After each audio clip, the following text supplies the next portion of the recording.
जय माँ शमशान काली। आप सभी का हमारे चैनल में हार्दिक स्वागत है।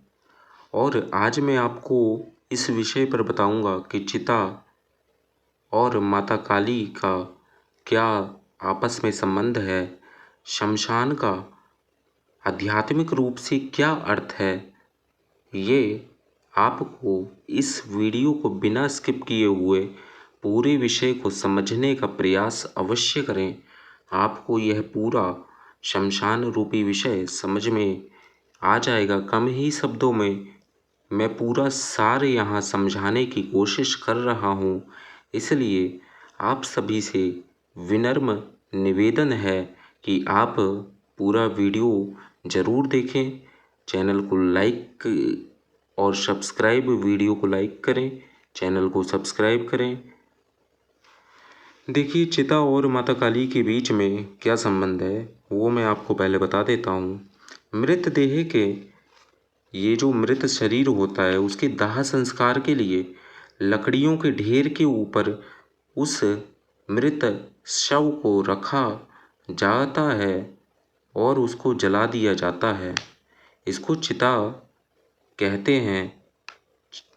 साधक को अपने शमशान रूपी हृदय में सदैव ज्ञान रूपी अग्नि जलाए रखना चाहिए ताकि अज्ञान रूपी अंधकार को दूर किया जा सके।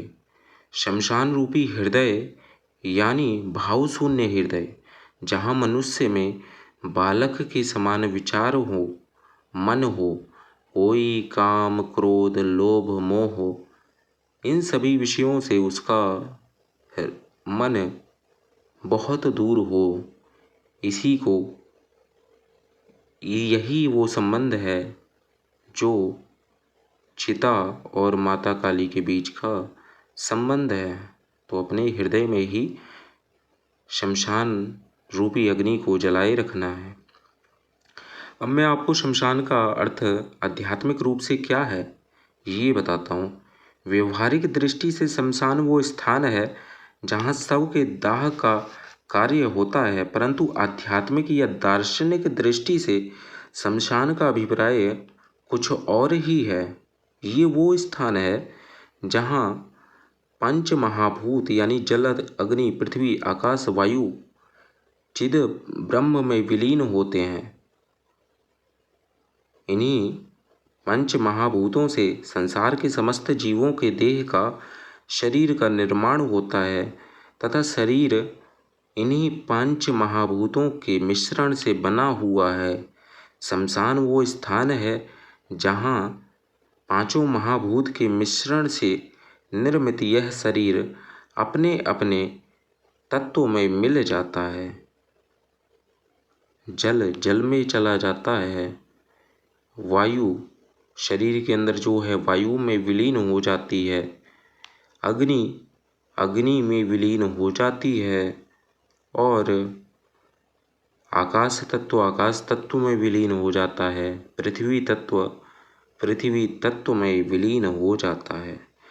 तामसी गुणों से संबंध रखने वाले देवी देवता शमशान भूमि को इसी कारणवश अपना निवास स्थान बनाते हैं।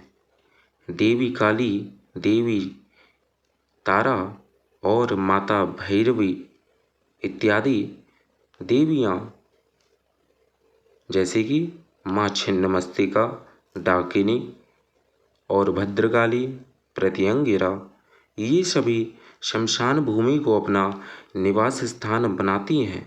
भगवान शिव, महाकाल, काल भैरव, बटुक भैरव और योगिनियाँ यक्षिणियाँ ये सभी शमशान में वास करती हैं। तो शमशान क्या है? शमशान एक मंदिर से भी पवित्र स्थान है। अर्थात जो ज्ञानी है, आध्यात्मिक है, उसके लिए शमशान कोई तंत्र मंत्र करने का स्थान नहीं है, अपितु वह अपने देवी या देवता से मिलन का स्थान है जहाँ उसके मन को जाकर सुकून मिलता है। ये वही स्थान है। आध्यात्मिक दृष्टि से शमशान विकार रहित हृदय या मन का प्रतिनिधित्व करता है। मानव देह कई प्रकार के विकारों का स्थान है। काम, क्रोध, लोभ, मोह, ईर्ष्या, स्वार्थ आदि भावनाओं से यह भरा हुआ है। अतः देवी उसी स्थान को अपना निवास स्थान बनाती है जहाँ इन विकारों या व्यर्थ के आचरणों का दाह होता है। आपने देखा होगा कि देवी तारा जो है उसको कहा जाता है प्रत्यारीढ़ पदार्पितांग्री शव हृद घोराट्ट हासा परा, यानी जो शव के हृदय पर अपना बायां पैर रख कर घोर अट्टहास करती रहती है।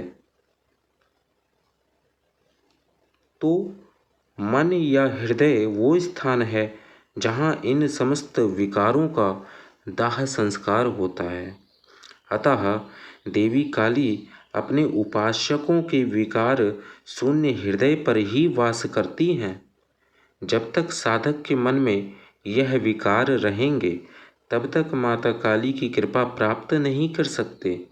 अतः विकारों से मुक्त होना है तो तड़पना पड़ेगा, भूखा प्यासा रहना होगा, जप तप करना होगा, अन्न का त्याग करना होगा, विकारों को जलाना होगा, तब माता काली की कृपा आप पर होगी।